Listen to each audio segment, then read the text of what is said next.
Hello, everybody. This is Kevin Asani, and you are watching The Progressive Square.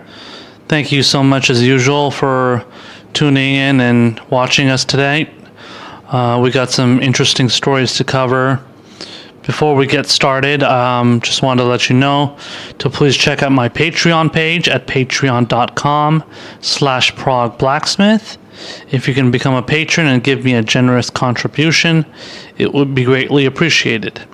Also, for more information about this podcast, please check out hashtag #TheProgSquare on Twitter. That will direct you to all of my live broadcasts on Periscope, as well as every segment I post on YouTube. So let's get things started here. Bernie Sanders recently released a platform. He's been releasing platforms for all kinds of policies that he wants to pass if he becomes president. And one thing that he decided to focus on recently was the issue of what they refer to as the political media complex. Many of you know that to be the corporate media, essentially, considering the fact that we have six companies, six organizations owning all the media, all the media companies, essentially. So all the media, kind of the people that give us all of our information, and we're just going to broadcast TV shows, give us our news, obviously, give us, air different like TV shows and whatnot. So Bernie has a plan to essentially break up that whole kind of puzzle piece. It's a big puzzle piece put together by all the giant corporations. He wants to break that up and make it a lot more fair for like independent media such as myself and all the other people that are broadcasting on YouTube. He wants to put regulations on Google and Facebook, I believe, as well. So I'm going to be reading an article that's going to get into that. He also wants to up the status and kind of the existence of public media, so like PBS, NPR, because those kind of companies, they're not only are they being heavily defunded as of late, but they're also kind of getting more into like the corporate game. So they're getting funded by corporate donors, essentially. And so let's just kind of let's get into it. Bernie's going to explain it here. He wrote an op-ed. He wrote an op-ed about this very issue. So it kind of gets into the details based on kind of how he explains it. So let me get the title of the article first. And this is an op-ed he wrote for, I believe it's called the Columbia Journal Review, I believe. I think it's a publication. Let me get the exact name here. I'm sorry. Yeah, Columbia Journalism Review. So he wrote the piece in there, and the title of the piece is it's an op-ed, Bernie Sanders on his plan for journalism. So I'm just going to get through various parts of the piece that mainly the important parts, and then we'll discuss it as we read along. So part of the article starts off by saying real journalism requires significant resources. One reason we do not have real journalism in America right now is because many outlets are being gutted by the same forces of greed that are pillaging our economy. For example, two silicon corporations, Facebook and Google, control 60% of the entire digital advertising market. They have used monopolistic control to siphon off advertising revenues from news organizations. A recent study by the News Media Alliance, a trade organization, found that in 2018, as newspaper revenues declined, Google made $4.7 billion off reporting that Google did not pay for. So basically what Google, and to some extent I guess Facebook too, I think Google is probably more, but they're profiting off of advertising these stories that are coming from these newspaper publications, and apparently they're profiting off of it too. It's crazy.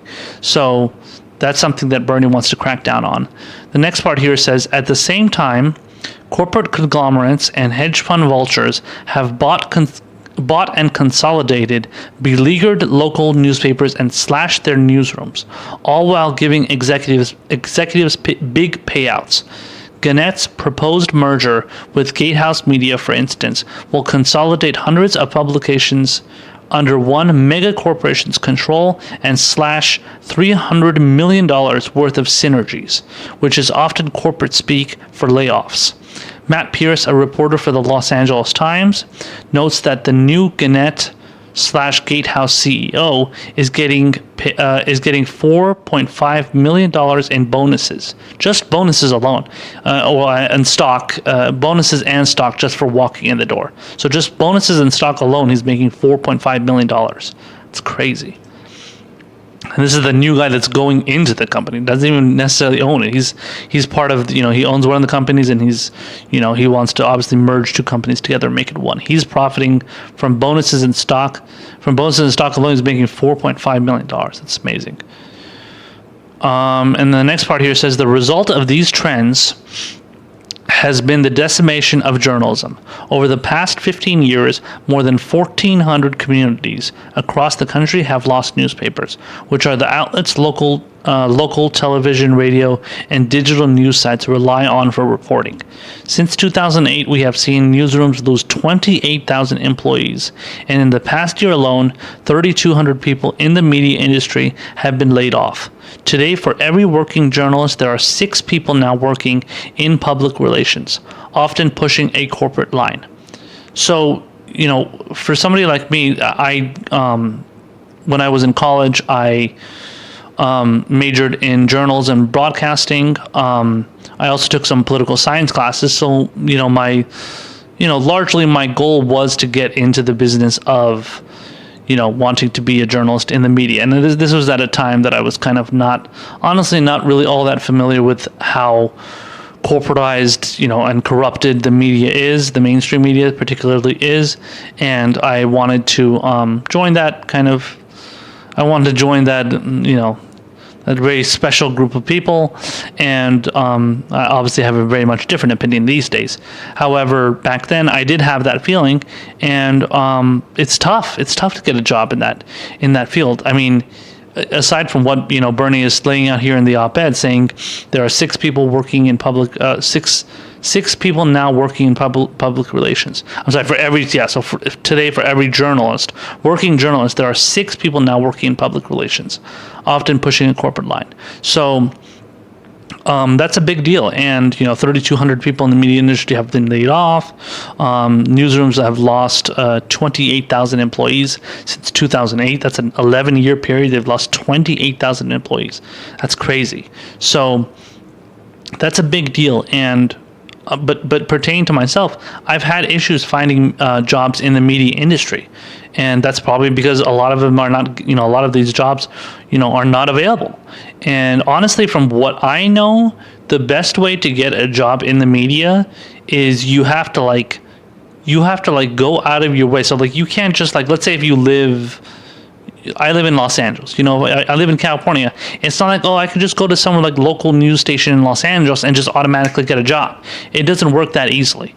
You have to be able to kind of you have to not necessarily take a lot of risks. Obviously, that is part of journalism, but you have to go out of your way and be like, oh yeah, you know what? I'm just going to go work in some, newsroom in the middle of nowhere, go to fucking North Dakota or something, or Wyoming, and work in the middle of the country and just take any job you can just so you can get a little bit of, you get that, journalism experience, which is fine to, I guess, a certain extent. You should be able to obviously get out of your element and be able to work in different parts of the country. But at the same time, it's so you have to change your entire life just to get this, honestly, probably not very well paying job because you just want to get some sort of job, but it is in your industry, so it's, who knows, it might end up being worth it. But having to move that far out of your way, so what if you have family, what if you have kids, you have to move your kids to the middle of nowhere just to get a job in your industry?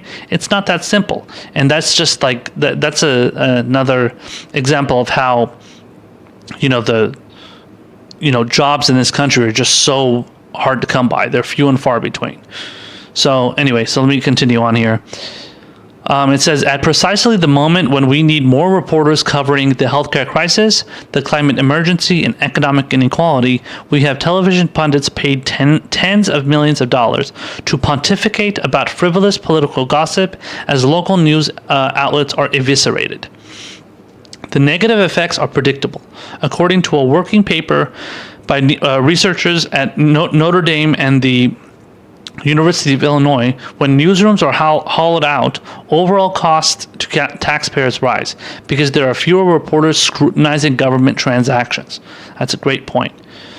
He says, a study published by Spotlight on Poverty and Opportunity, a nonpartisan forum, found that despite millions of Americans struggling to survive, budget-strapped, quote, newsrooms have not turned their attention to poverty. So they're basically ignoring the issue of poverty, which is totally true. You don't hear about poverty and homelessness and stuff in the mainstream media at all. They're too busy, like, as he says, pontificating over, ridiculous political gossip.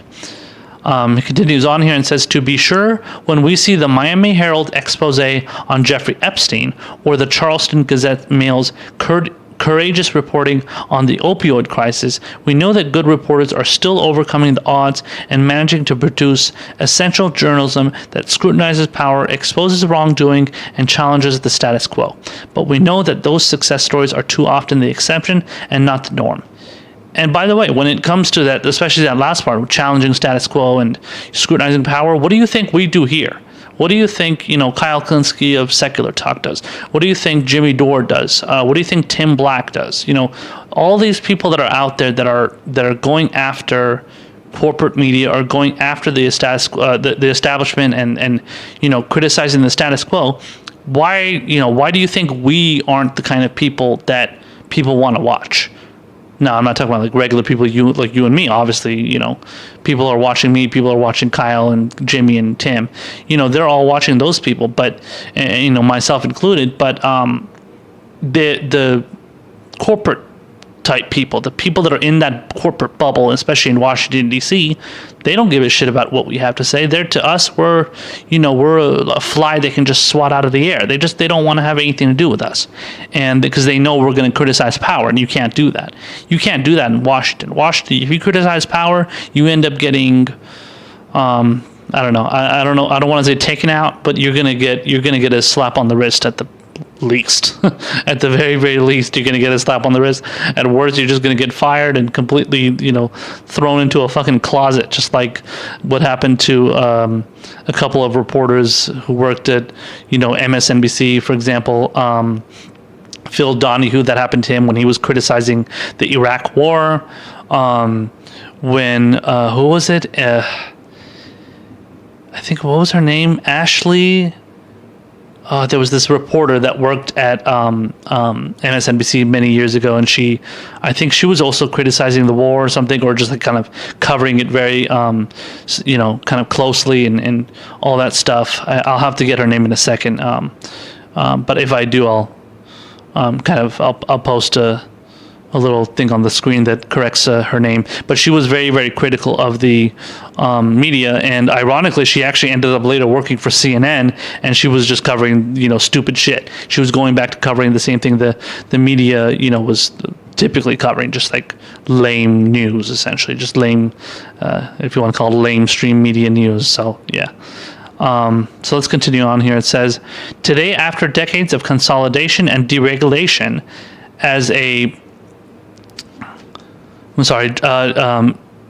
consolidation and regulation, just a small handful of companies control almost everything you watch, read, and download. Given that reality, we should not want even more of the free press to be put under the control of a handful of corporations and benevolent billionaires who can use their media empires to punish their critics and shield themselves from scrutiny. After all, TV networks that rely on $4.5 billion a year of pharmaceutical ads may be thrilled to sugarcoat our current dysfunctional healthcare system, but they will never provide a consistently fair hearing for something like Medicare for All, even though polls show that a majority of Americans support such a proposal. And this is an argument that Bernie Sanders was also making during the debates when he was saying, like, listen, this is, I think it was the second debate he made it. And he was talking about how, like, well, I think he was telling one of the CNN hosts, like, listen, what do you think? Who do you think is advertising on your channel? Once we go to break. And sure enough, there was, because I was watching it, as many people, other people watching it, they kind of recorded it for on their phones and stuff, and then displayed it on Twitter and stuff. But they were showing commercials for whatever various, I don't know what the name of it was, but it was some healthcare company pushing for obviously a corporate solution to the healthcare, to our current healthcare crisis, and obviously for big insurance and stuff. So Bernie was making that point, and sure enough, the commercial came up. So I mean, that's not because Bernie Sanders knows what he's talking about. Everybody else is just ignoring it. Oh, who cares? And free market is wonderful. Blah blah blah. Capitalism is awesome, and don't give a shit about how it's screwing over regular people, basically. So. But Bernie Sanders is the only one that talks about those kind of things, and points out the fact that the corporate, the corporatization of our media continues to happen and continues to, screw us over. So let me go on to the next part here. It says, corporate media organizations sponsored by fossil fuel industry ads may gladly provide a platform for guests who insist that our current oligarchic economy is just great, but as studies show, the same outlets often downplay or omit coverage of the climate crisis that those advertisers are helping create. And news outlets owned by Disney and Jeff Bezos may happily tout Disney films and Bezos' plans for space exploration, but we cannot count on them to consistently and aggressively cover workers' fight for better wages at Disney or Bezos' controlled companies. In fact, in one instance, we saw that the Washington Post, which Bezos owns, tried to punish a reporter because he spoke out for better wages at the newspaper. I actually didn't hear about that. That's interesting. There's going to be a link in the article if you guys want to check that out too. It says, we need to rebuild and protect a diverse and truly independent press so that real journalists can do the critical jobs that they love and that a functioning democracy requires. When I am president, my administration will put in place policies that will reform the media industry and better protect independent journalism at both the local and national levels. Thank you. That would be a big benefit to somebody like me for sure. Because YouTube and Google and stuff are always, because obviously YouTube and Google like one company essentially? Yeah, aren't they? Yeah, they are. So, I mean, they're, obviously Google is going to promote all the more like corporate channels on YouTube, even the ones that already have TV channels and TV networks where millions or however many thousands, hundreds of thousands of people are watching, MSNBC, CNN, Fox News. They have their channels on Fox News and they're promoting those channels instead of ours, obviously, because we're saying stuff that they don't want to hear.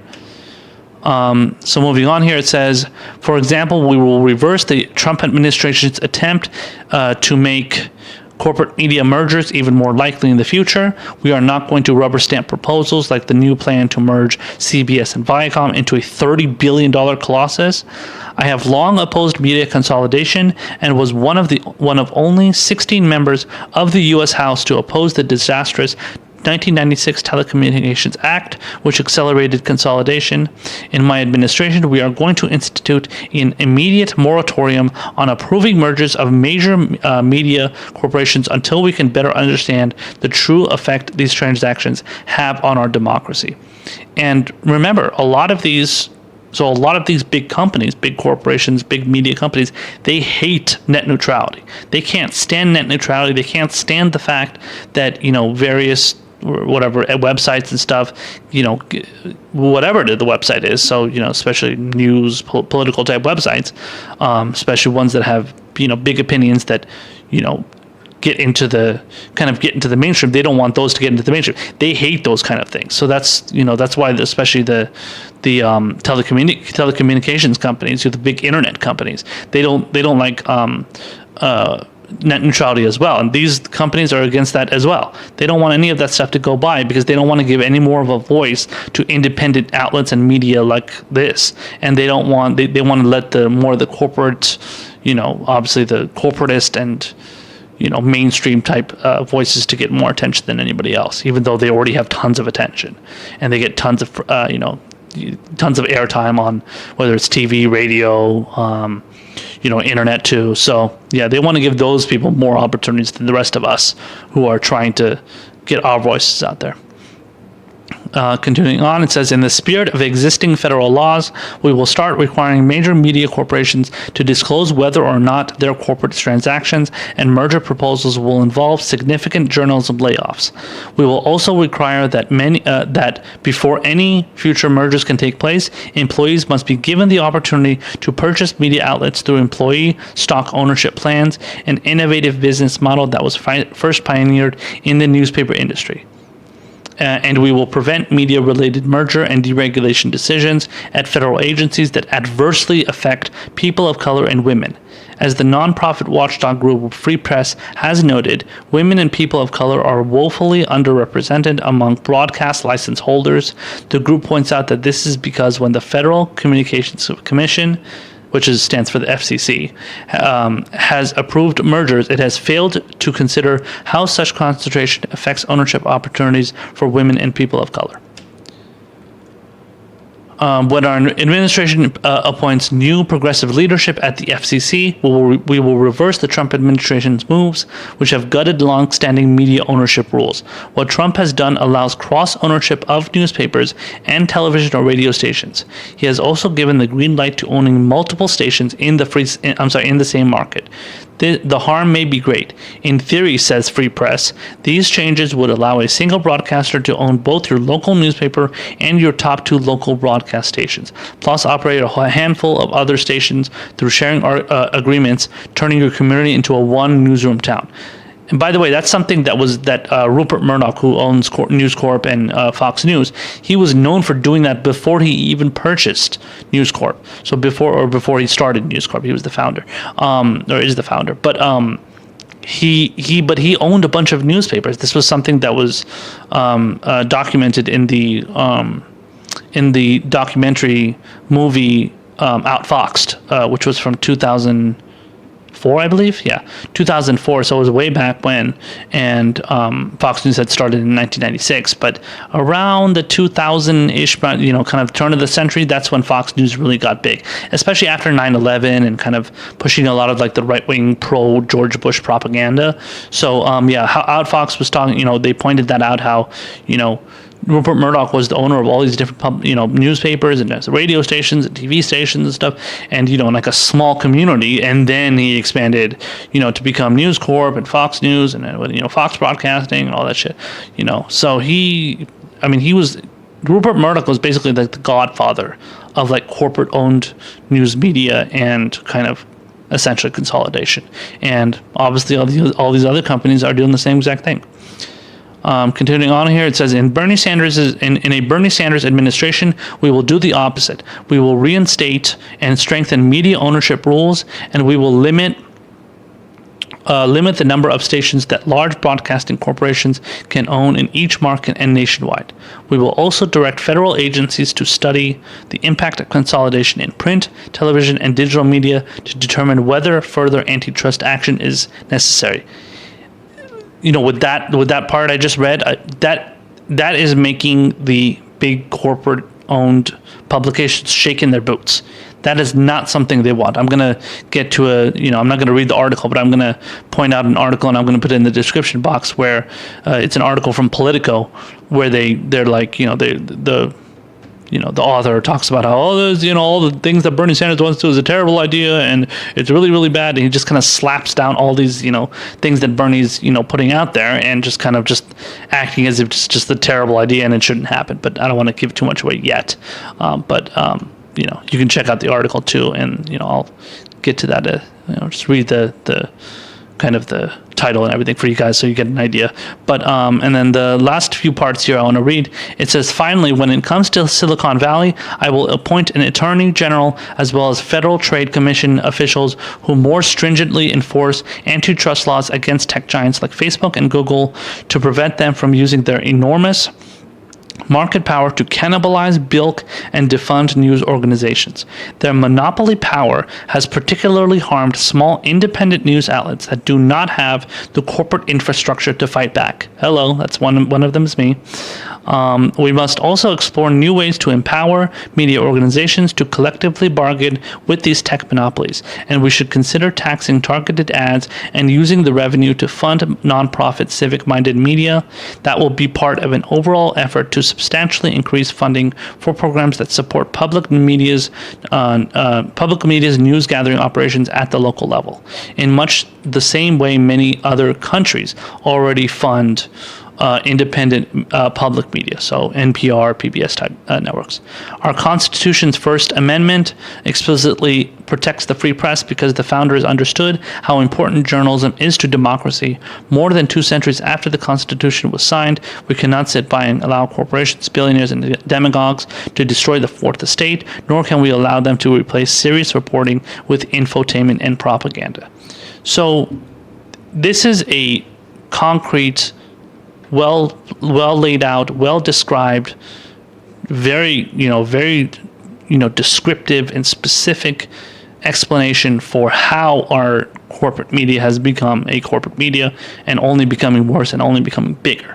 And this is something that the corporate media obviously hates, and they don't want to hear any of this shit. They want to avoid this as much as possible because they want to consolidate and combine their their operations with an even bigger corporation or bigger money, so like essentially like a donor, somebody that has a ton of money that can fund their newsroom, and they're not really news, but newsroom, whatever the hell you want to call it, phone newsroom essentially, but to fund them so then they can go out there and push their message. So that brings me to the Politico article I was talking about. So this Politico article is titled Bernie's Daft Plan to Save Journalism, and the author Jack Schafer just basically lays out bullet point by bullet point, going over like, oh, well, this is not a good idea and this is not a good idea. This may work, but it's not going to be, it's not going to work ultimately because it doesn't make any sense,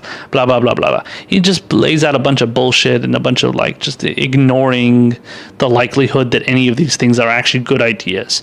And I mean, it's just typical of what you would expect from a company that is going to bat for big corporations and going to bat for the corporate, the corporate oligarchy that exists in our country, the plutocracy, oligarchy, kleptocracy, whatever you want to call it, the corporate ownership and corporate takeover of this country.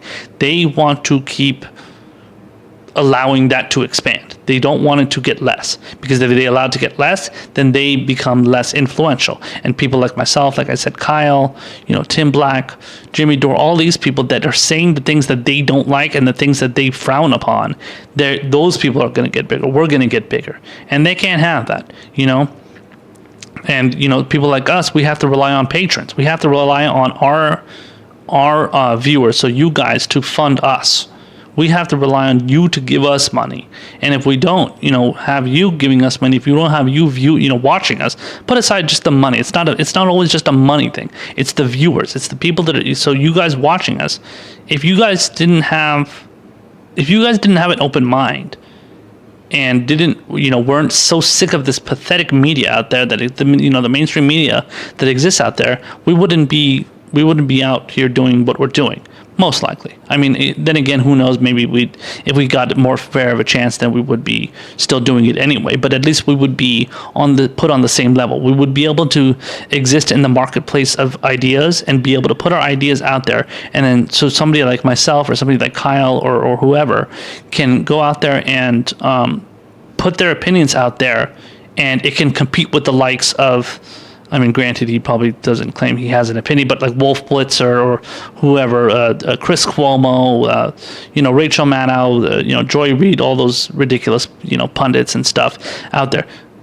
our opinions are going to be taken just as seriously as theirs, or not even so much taken as seriously, but put on the same playing field, instead of them having, instead of them getting a huge advantage, essentially, because they have a big, funding behind them. They have millions and millions of dollars from the corporation that owns their their quote news organization, and they have a head start ahead of the rest of us. I'm just operating from my apartment, essentially. And I have a shitty background behind me, and I'm talking into a microphone, which is actually a pretty expensive microphone, to be fair. But aside from that, my camera and my microphone, I don't have that many advantages. I'm airing my show live on Periscope and Facebook, and and then I post segments on YouTube and Facebook as well. That's all I have, really. I have very little patrons at the moment, but that's the thing. It's like any kind of small business, right? Now, if I was, I'm a small business, essentially. Obviously, I'm not making that much money like I don't know, I guess most small businesses would. But I am technically considered a small business in regard to the fact that I'm going out there and I'm doing what I'm doing by myself, and then I'm self-funded and self-made and everything. And now, but if I end up going under, so let's say in a couple months I'm not able to do this anymore because I have to, I don't know, go get a job, go get a job because this isn't paying me enough. Is anybody going to come and help save my ass? Is CNN going to, not that I would want their money, but is it somebody, any fund, not even CNN, I'm saying like a fund or a donor, is anybody going to come and fund and save my ass? No, because what would happen to CNN or any kind of newspaper publication or whatever, if those outlets end up going under, they're saved right away. Somehow they're replaced or saved, or consolidated with something. Is anybody consolidating me with anything? Is anybody trying to help me keep my job and my small business going? No, because I'm a small business. I'm not a corporation. And that's the same case for any kind of small business out there. Anybody that owns a mom and pop store or something, if they end up going under, the big corporations aren't saving them. I'm sorry, the government isn't saving them. So it's not even so much a funder, like a donor, but it's also the government. So because the government goes and saves the big banks when they go under. So all those, what was it, $700 billion that was given to the Freddie Mac and Fannie Mae and all those JP Morgan Chase, all the different companies that Bank of America and stuff that led to the economic crash, they were saved by the government. So when is the government going to save me if I'm going to go under? If I am forced to go and get a real, not a real job, but to go get a job that pays well, they're just going to be like, all right, you got to go do that. That's what you got to do, because obviously this isn't working, so that's it. Go bust your ass and find, in their opinion, a better job or a better paying job.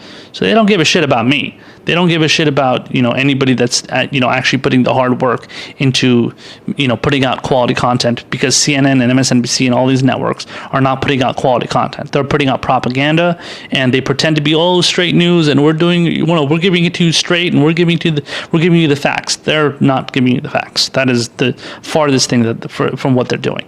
I am the person that is giving you the facts. Now I'm giving you my opinion, but at least I'm giving you an opinion. I'm not going out there and pretending to be straight news. I'm not pretending to be, like the straight shooter, type, whatever, not pundit necessarily, but like a host, like the Cuomo's and Blitzers and stuff. Like, I'm not doing that. I'm giving you my opinion based on how I see it from a progressive leftist point of view.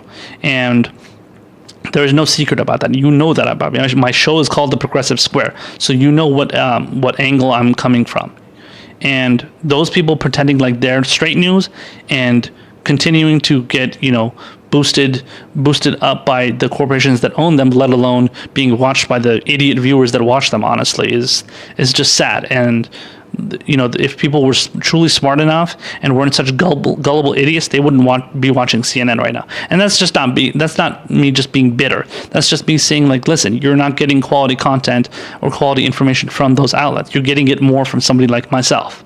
And I'm not just saying that because I'm biased and I like myself and I like my own opinion. I'm just telling you because I'm giving you real information. I'm giving you my opinion, but I'm also giving you information and being able to allow you to make a decision based on information that is not coming from a fake straight news opinion. I'm sorry, fake straight news point of view. So I'm not pretending to be straight news. I'm giving you opinion, but at least I'm giving you facts, and I'm not coming from a fake centrist bias either. So, or fake whatever objective bias. I'm objective, but I'm objective from a progressive point of view, and I make sure I don't try and lie to you. Obviously, I'm not making anything up. I take this shit very, very seriously, and the idea of this going away is not something that I would be happy with. But if anything, it probably motivates me to want to do it more and more so that I can inform you guys as much as I can. And luckily, Bernie Sanders is, he would be helping people like myself, people, all the other independent outlets out there that are getting, siphoned off, put to the side by the big conglomerates and stuff, YouTube, because, just look at the YouTube, demonetization process. That is just fucking over all those people that are, like I said, Kyle, Tim Black, Jimmy Dore. Demonetization is fucking everybody over that is trying to become and is independent news media. Like, those people are just getting screwed over. I don't know what's going to happen to me when I start trying to make some sort of revenue or profit from YouTube, but I'm probably not going to be making much off of it either. So that's why I have to rely on my patrons. So luckily, Bernie Sanders seems to have a plan to address all these issues, and I trust him to address that very well. And hopefully, obviously, he becomes president, and we can actually finally have a system of, system of media and, information flowing through that media without it being, influenced by corporate conglomerates and, consolidation, consolidation and a takeover by the bigger, kind of not donors, but the bigger kind of owners of those companies, and kind of just taking over everything and then just making it their own, and then just worsening monopolizing the companies and not allowing more information to get out there, and just lessening it to lesser and lesser media companies. And that's what's fucked up our system the worst. It's the lessening of the companies that are able to give us information, and just leaving it to just 6 companies at this point. Who knows if we're leaving it less than that? You never know. So we'll see what happens, but I'm glad Bernie addressed this, and I'm definitely excited to see what he would do if he were to become president.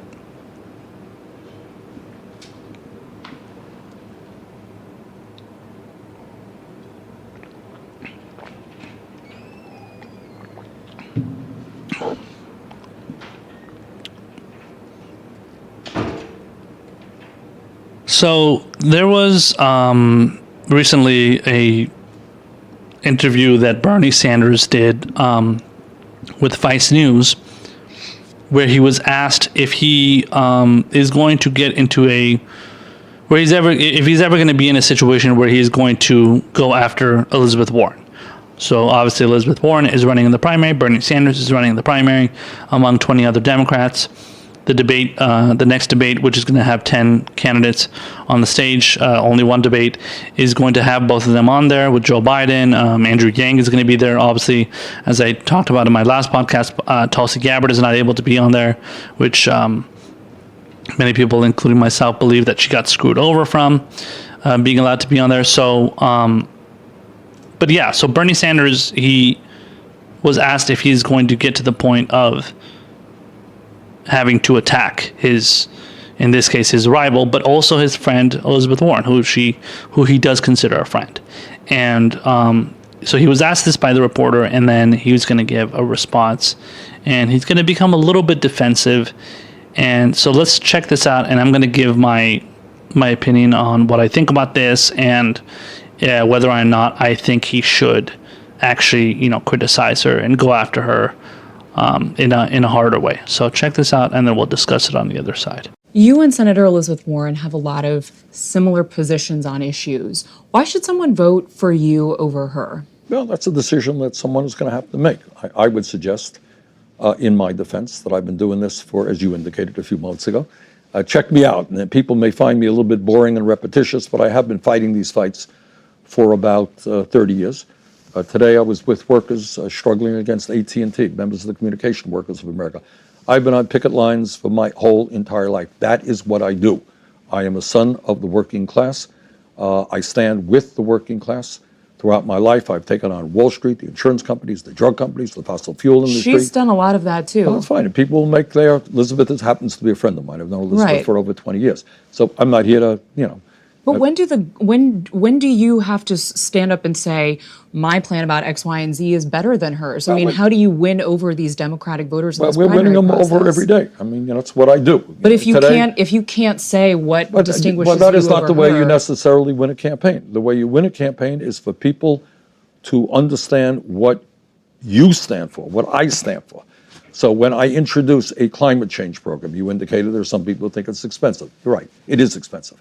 It happens to be the most comprehensive climate change program ever introduced, and one that I think is absolutely necessary. We've introduced a far-reaching criminal justice program, which addresses the fact that we have more people in jail than any other country on earth. We've recently introduced a union labor program, which will double union membership in this country over the next 4 years, sweeping labor law reform to make it easier for workers to get into unions and to see an increase in their wages and improvement in their working conditions because they're collectively bargaining. So look at my program, look at my record as one of the, if not the most pro-worker member of the United States Senate. Previous to that, pro-worker member of the U.S. House. That's what I do. So you won't directly criticize any of her policies? It's not just Elizabeth. That's not what I think. That's not what I do.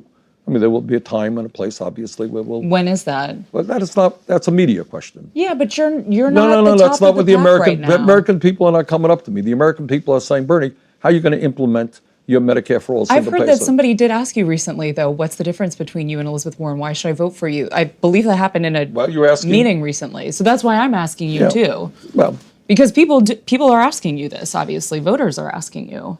Well, not many. I mean, what people want to know is what I stand for, and people can make that decision. So I think a large reason for why this reporter was pressing him on this so much is because, to be honest, Bernie Sanders was going after Hillary Clinton really hard when he ran against her in 2016.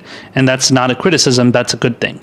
And I was just having a conversation with a friend of mine who's also a Bernie supporter and, pretty progressive in their own right.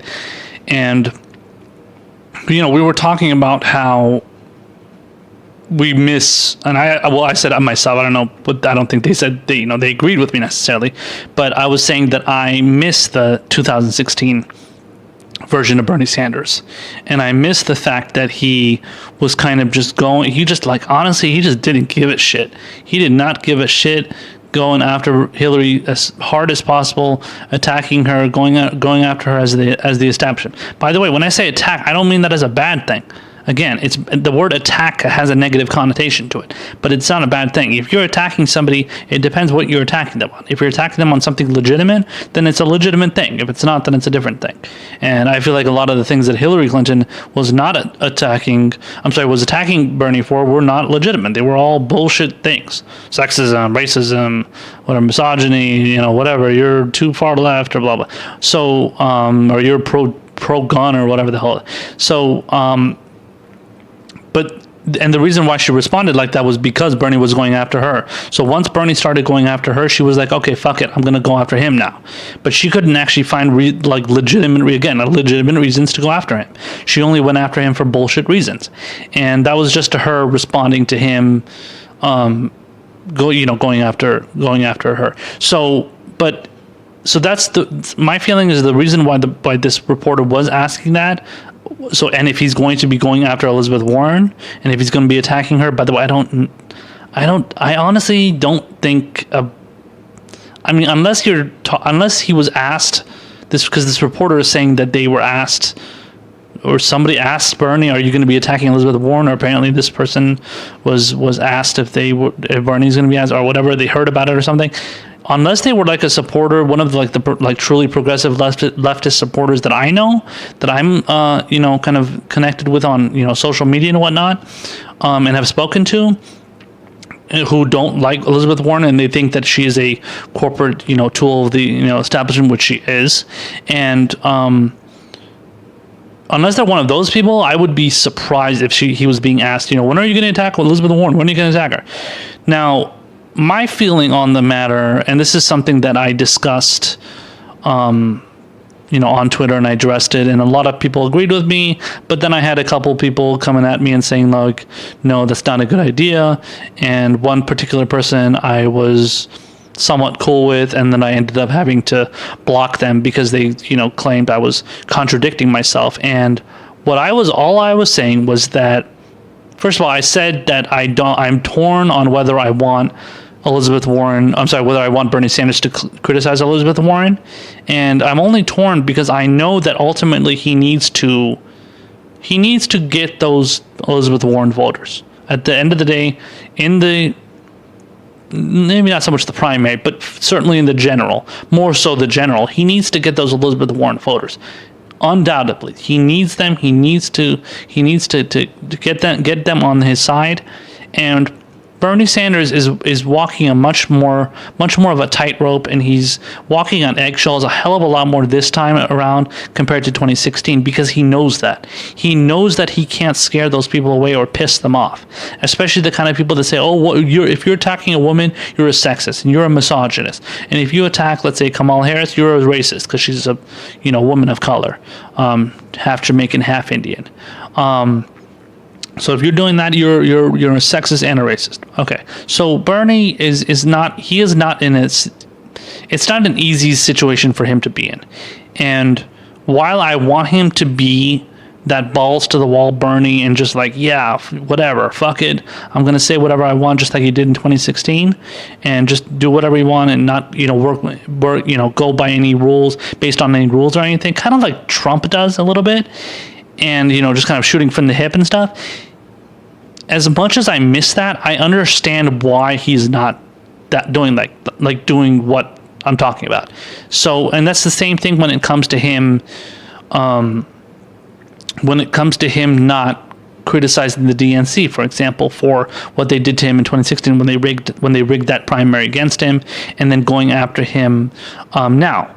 And as I watched in a segment from Secular Talk, Kyle Kulinski, he made a good point. He said that, listen, what Bernie Sanders is doing right now is he, instead of going and basically telling the DNC to fuck off and just running as an independent, he's saying, okay, you know what, I'm going to try and get Democratic voters into the process, especially like young millennials, young voters, my age, 30, in their 30s, and, obviously younger, 30 and younger.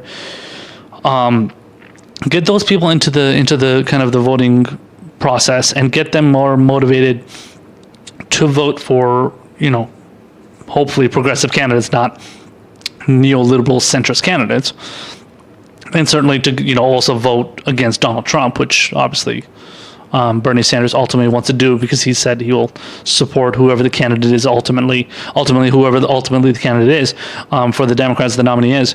But it's about trying to get people involved in the political process, and he probably knows that, listen, I'm going to run for president. Obviously, but this is like a year back or 2 years back, however many years ago, after the 2016 primaries, and he knew, like, listen, we have to try and get people into the voting process, try and educate them, let them know that these are the people, these are the people that are going to be making decisions for the United States and, in this country and really the world, especially when it comes to issues like climate change and endless wars and stuff. These people have to vote in, good politicians, especially the president and whatnot, that will make decisions that are going to help us, and it's going to improve our country and our world. So he sees that, he knows that, and he wants to try and, to some extent, mend fences with the DNC.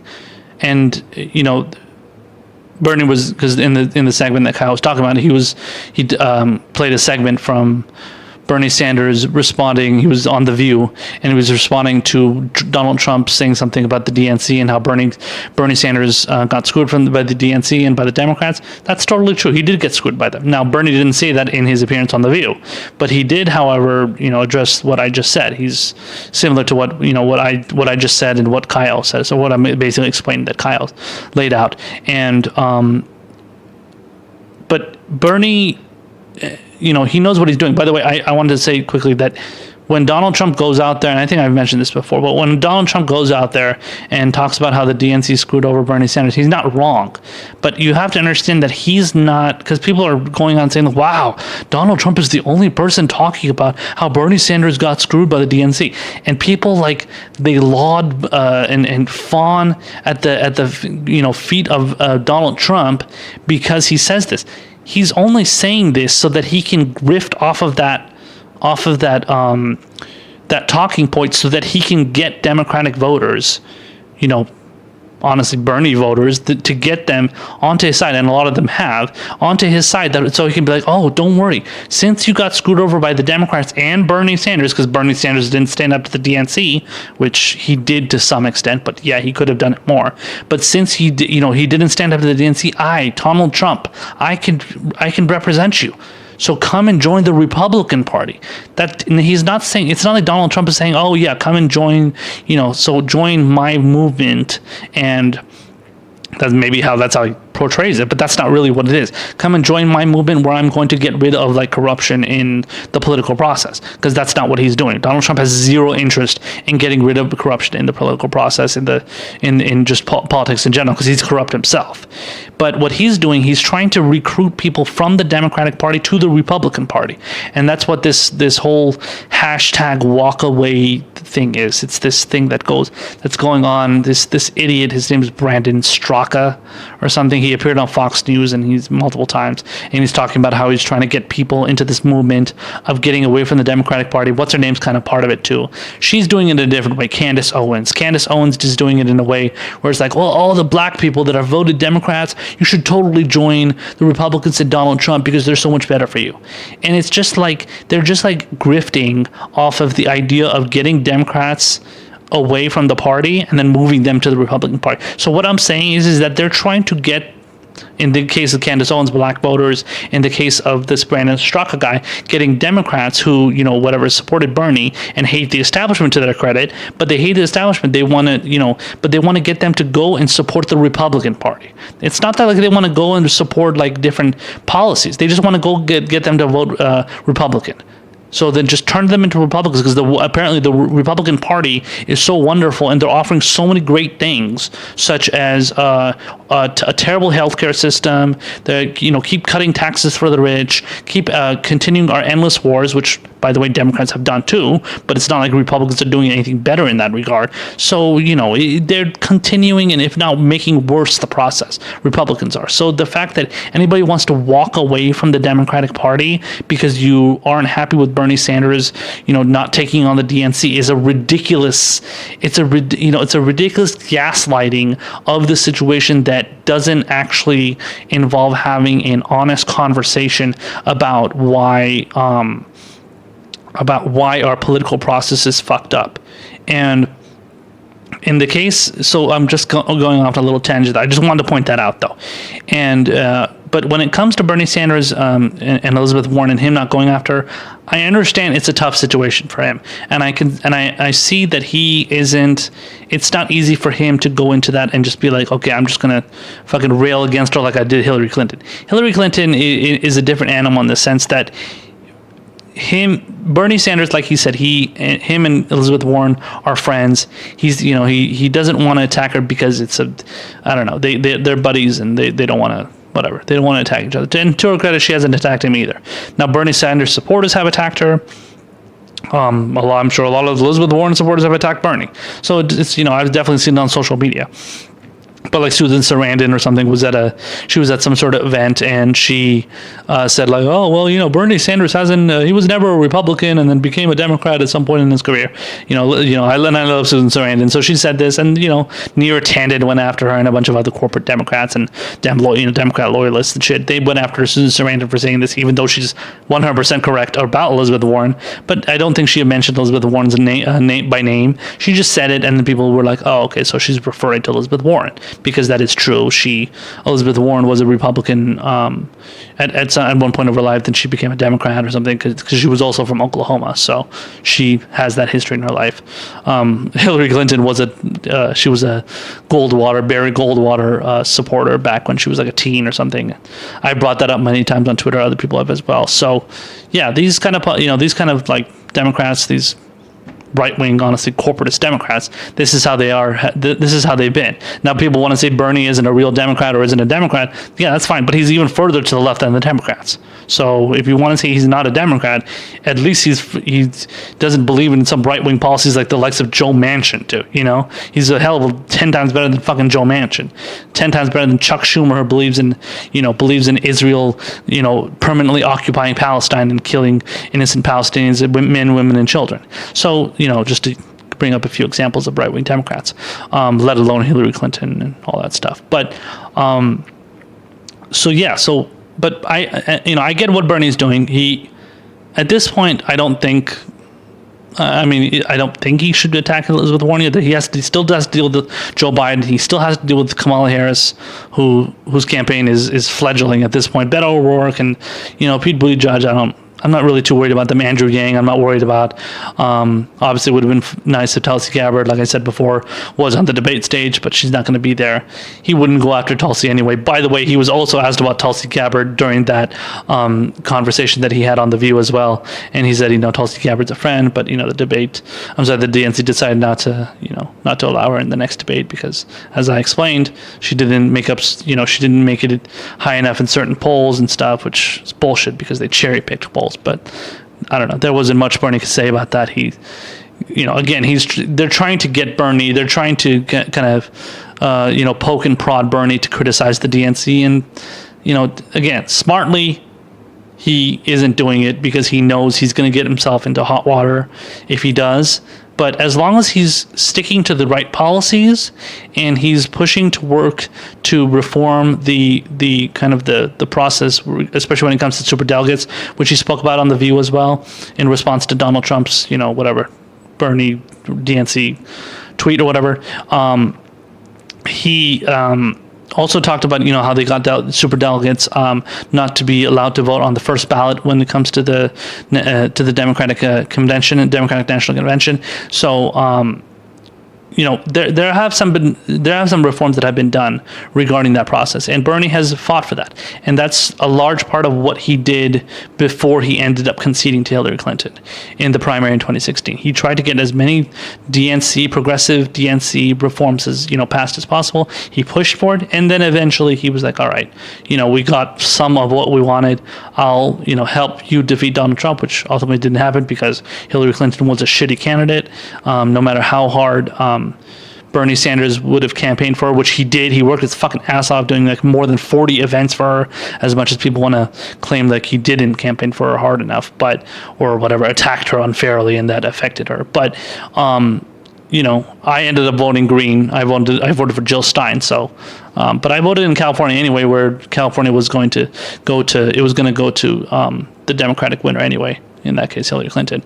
So, but yeah, so I mean, like, Bernie Sanders has done everything that he can do to try and make the process of, what the Democratic Party and the DNC does better. But there's still a long way to go to fix it, and hopefully he does not get screwed again. I don't know. I mean, I have my worries. I don't trust the DNC, the Democrats at all. I only trust Bernie Sanders and Tulsi Gabbard, essentially. And I definitely do not trust Elizabeth Warren because she's trying to, as I explained before, trying to suck up to the establishment. And, I read an article today how she's, trying to, get all cozy with Hillary Clinton now. And so it's just like she's trying to do every single thing possible to try and get the Democratic Party on her side to help her get her across the finish line. And it's terrible. But it's not surprising. Again, it's not something you should be totally surprised by. I'm definitely not surprised by it, and it's just that's the kind of thing these corporatists do. And Elizabeth Warren is part of that.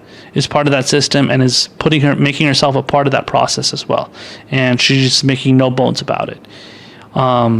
So we'll see what happens between Bernie and Elizabeth Warren when it comes to whether they're going to go after each other. Ultimately, I don't think they will. I think it is to his benefit to keep saying what he's saying. I wish he could go after her harder, but he can't. And I don't think that's going to help him. And, the reason why somebody got mad at me and I blocked them, they blocked me. But the reason why they got mad at me was because I was saying that whatever Bernie ends up doing, we'll have to accept it. And all I was saying is that if Bernie Sanders ends up not deciding to, attack Elizabeth Warren, we have to accept it because that's what he wants to do. And we can't make him go out there and attack Elizabeth Warren. He's going to go and do what he's got to do with that he thinks is that is for the betterment of his campaign, and ultimately leads to him winning, this primary. Now, whether that involves attacking Elizabeth Warren or not attacking her, I don't know.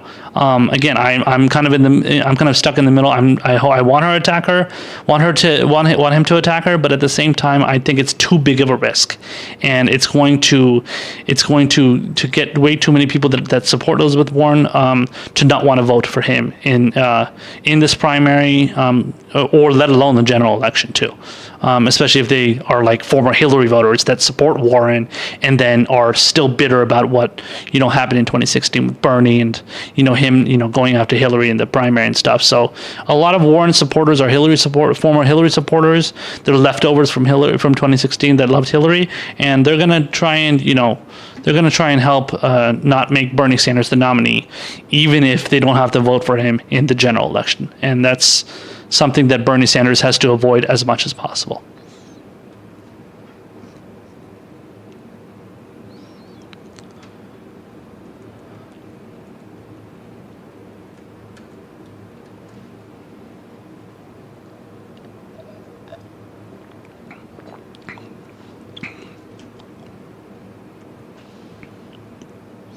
So Elizabeth Warren, as I mentioned in a previous podcast, and I was kind of touching on in the last segment, is definitely somebody that has cozied up to the donor class and the Democratic establishment, and is trying to garner a lot of their support because she knows that it's going to be to her benefit, especially financially, especially when it comes to,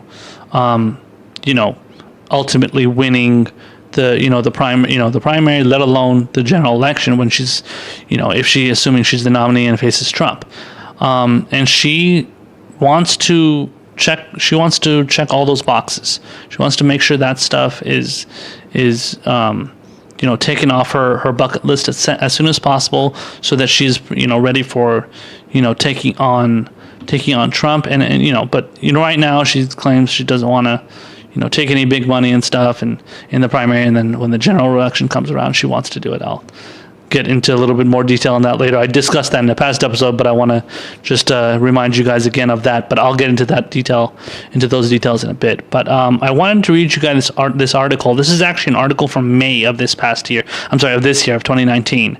And I just kind of came across it not that long ago, and I wanted to talk to you guys about it and bring it up and then kind of get into the details of what it lays out regarding what Elizabeth Warren's true feelings and real kind of view of big money in politics and money in politics in general is. So this is an article from publicintegrity.org, which is actually a great website that covers the role of big money in politics and the corruption that takes place because of that money. So the title of the article is Elizabeth Warren decries big money in politics. Her campaign treasurer embodies it. And so let's get into the body here. So this is going to be a very interesting piece, and soon enough it'll help you get a very good idea of what Elizabeth Warren believes, especially when she has certain people around her who influence her beliefs. So the body of the article starts off with a sizable American flag as her backdrop and supporters toting signs reading, quote, "The best president money can't buy." Elizabeth Warren decried the role big bucks play in politics. Corruption, the influence of money, touches every decision that gets made in Washington, the Democratic presidential candidate and U.S. Senator from Massachusetts told hundreds of people attending her May 16th campaign event at George Mason University in Virginia. Whatever issue brought you here today, I guarantee if there's a decision to be made in Washington, it's being touched, pushed, massaged, tilted over just a little so the folks with money do better than everyone else. So far, so good. Okay, so she's making sense so far. Warren's declaration aligns with her aggressive rejection of traditional sources of campaign cash, from political action committees to lobbyists. Everyone will have access to her, she says, not just wealthy donors. She instituted, quote, selfie lines at rallies. She releases videos of herself personally calling donors who've contributed just a few dollars. So here's the part that it starts to get a little fishy. But Warren has also selected for her presidential campaign treasurer a man whose contributions run counter to Warren's statements. Among the most emphatic among the more than 20 Democrats running for president against big money in politics. Dubbed a, quote, personal PAC man, PAC, meaning Political Action Committee. Personal Pac-Man, two politicians by the Boston Globe more than a decade ago, retired software engineer Paul Egerman, 70 years old, has quietly established himself as a key benefactor and rainmaker for Democratic political committees and liberal causes. Liberal. Since 1995, Egerman and his wife Joanne have given more than $8.4 million to various Democratic candidates and PACs, according to a Center for Public Integrity analysis of Center for Responsive Politics data. Of that, Egerman has contributed $1.7 million to the pro-Democrat super PAC American Bridge 21st Century. Sounds like a fucking real estate company, 21st Century, which is also affiliated with, quote, with a dark money group, raising political cash that can't be traced to its original source. How convenient. In 2012, he gave $56,000 to Rethink PAC, a super PAC that helped Warren in her successful campaign to unseat U.S. Senator Scott Brown, Republican of Massachusetts. And that was the guy that actually ended up taking over the seat of the old seat of Edward Kennedy. So that was a big deal back in the day in 2010, I believe. Yeah. So during the 2017-2018 election cycle, he contributed substantial sums to major super PACs, giving a combined $920,000 to super PACs, Planned Parenthood votes, and Senate Majority PAC, according to Federal Election Commission records. Egerman also serves as a conduit between Democrats and big dollar political donors. Egerman's history with Warren began about a decade ago when he met her on an airplane. He had later become campaign finance chairman for Warren's 2012 U.S. Senate campaign. So that was the one that she ran against Scott Brown the first time, and then she got reelected in 2018 very easily. The 2012 one was close against Scott Brown because nobody really knew who she was. It says Egerman also was a regional fundraising committee member for Obama prior to Obama's election in 2008. In 2012, Egerman told the Boston Globe that he believes wealthy Americans have a responsibility to improve the lives of those less fortunate. It's incumbent upon people like me who've been successful to pay it forward so the next kid has the same opportunity I had, said Egerman, who has worked with the Patriotic Millionaires, a group of high net worth individuals united in their concern about the destabilizing concentration of wealth and power in America. By the way, when it comes to these donors and millionaires and people that, patriotic millionaires, people that claim to say like, yeah, tax me more, totally tax me more. Like, these people are not, they don't really believe in that. That's just that's them playing a role where they want to not seem as big of assholes as the likes of like the Sheldon Adelsons and the Donald Trumps and the Koch brothers and stuff like that. They want to separate themselves from those people who do not believe. Again, to be fair, those people do not believe in raising taxes on themselves to benefit certain, like, social safety nets and stuff like that, building of roads and, like infrastructure and whatnot. So while the right-wing figures, right-wing donors and stuff don't believe in that stuff, these people claim to support that. But in reality, it's in my opinion, I don't have like any special information. I'm just giving my opinion that I believe that they don't truly believe in those things. They're just saying it so that they can help elect or move forward the politicians that they support. Now they support the thing is they support those politicians because in this case the Democratic donors support these Democratic politicians because honestly they just largely agree with them on social issues. They agree with them on gay marriage. They agree with them on women's rights. They agree with them on abortion, well, I said women's rights, so that's part of it. But, these kind of like social issues, they agree with them on social issues, things that, LGBTQ rights and all that stuff. Like they agree with the stuff that honestly, largely majority of Americans already agree on and have already come to a consensus on anyway. Now, if you asked them that 10 years ago, maybe it would have been a different story. But for the most part, they're like, I'm not a bigot. I'm not anti-gay. I'm not a racist. So that's anything. Like they're not, they're in favor of, as many black candidates black politicians to become, join Congress and stuff like that. So it's like, so they're not racist. They're not sexist. They're not, misogynistic. They're not, they believe in immigrants' rights. They believe in gay rights. They believe in women's rights, all that stuff. Black rights and Black Lives Matter. Maybe they even claim to be in support of that. So stuff like that. It's stuff that's just, it's very convenient for you to support those things because majority of Americans largely are on the side of that because they see that those people, so those different groups, gay people, African Americans, Hispanics, women, these are all people that are involved in big corporations. They're involved in TV shows. They're involved in sports. They're involved in all these things. That's why a lot of people still have someone, a lot of people go and say, oh yeah, I totally love Colin Kaepernick because Colin Kaepernick was the one kneeling during, or just not even, caring about the national anthem and stuff, sitting down when the national anthem was playing or kneeling, whatever he was doing. So, and, a lot of people are like, yeah, totally Colin Kaepernick is cool. So like these people will say that. Now, unless they're like right-wingers and stuff, maybe not, obviously, because obviously the right-wingers all hate Colin Kaepernick, but for what he did, because he's disrespecting the troops. So, but those people will be on the side of these types of groups and these types of characters, and because they see because they see that those people are involved in the larger kind of scope of society, the whole playing field of whether it's entertainment, TVs, movies, all that stuff. So, and they have to accept that. They have to accept that those people exist, and they have to accept their role in our society. So it's very easy to be on the right side with those issues. But when it comes to getting your taxes raised, when it comes to having Medicare for all, when it comes to ending wars, putting a chokehold on the military-industrial complex, these are the things that these people are not. They either don't talk about it and don't care about it, or they just aren't for it. So they're against it essentially.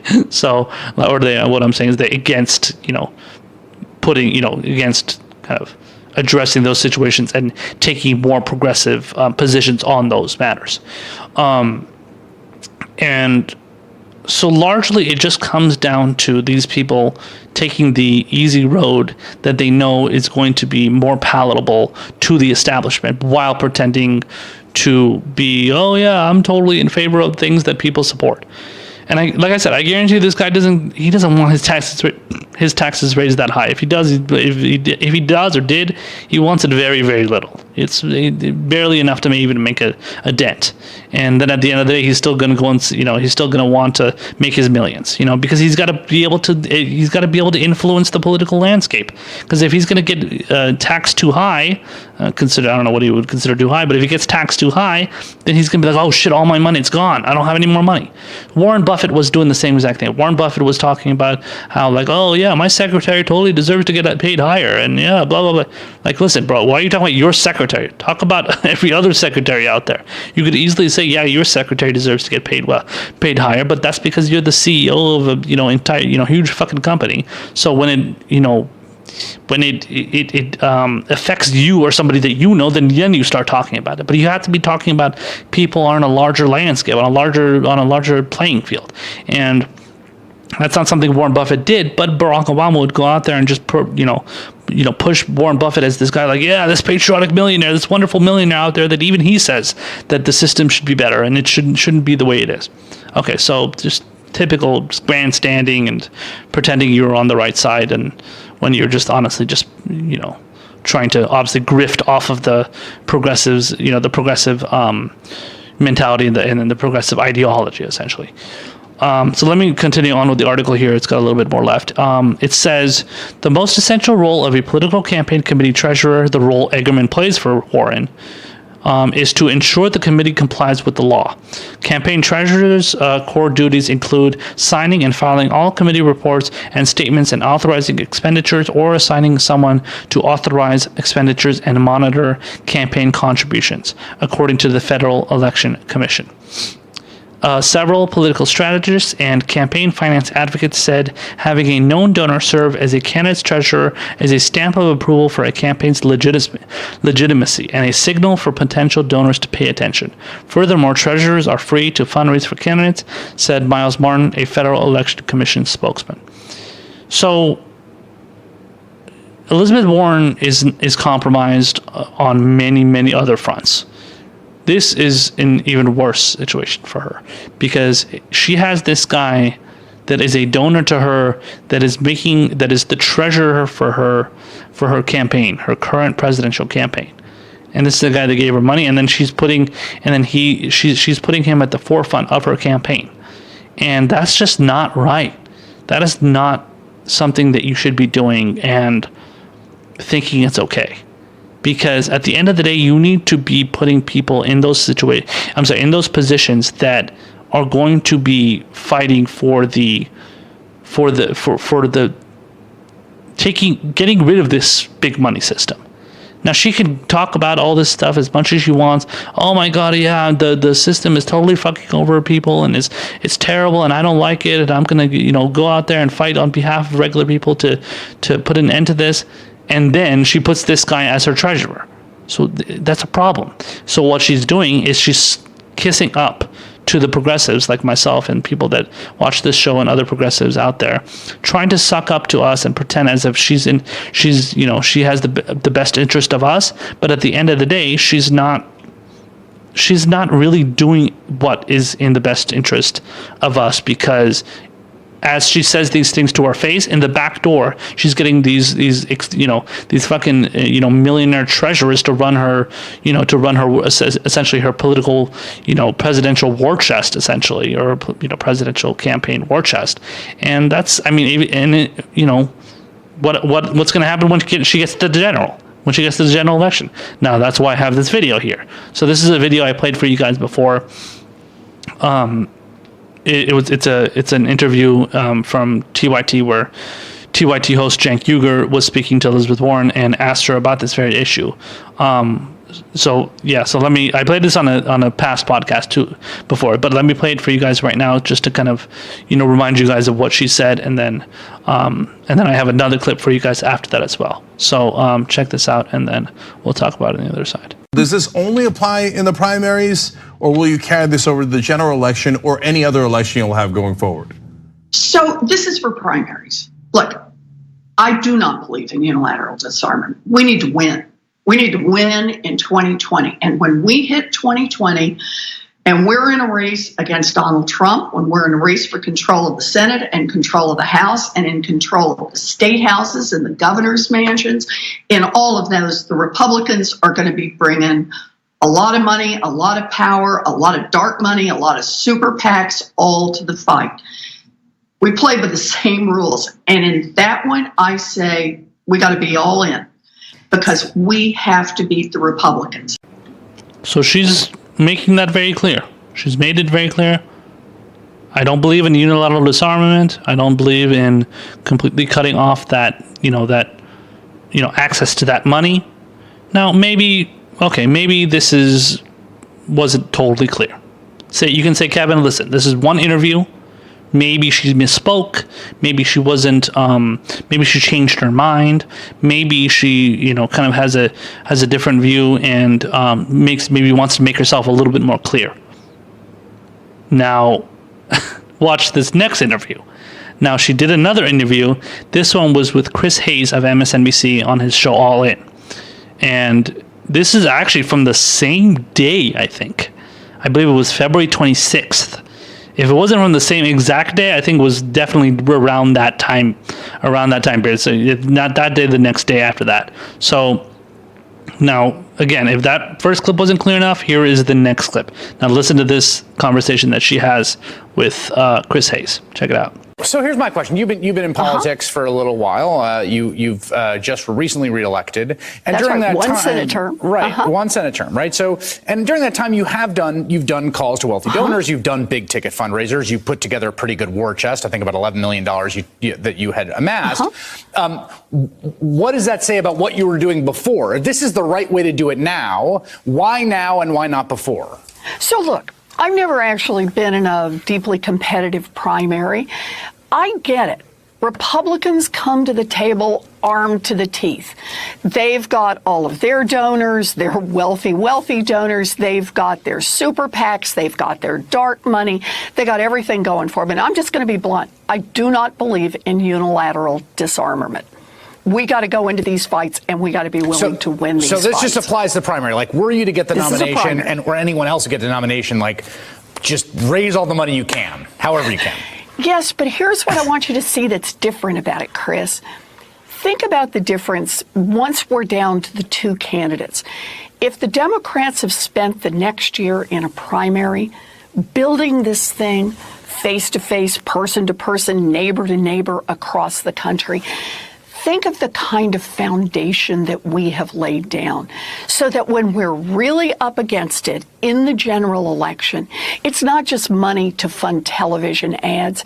It's all the folks who'll do the door knocking. It's all the folks who'll make the phone calls. It's all the folks who'll reach out to their network, because you know how we're going to win in 2020? It's going to be big.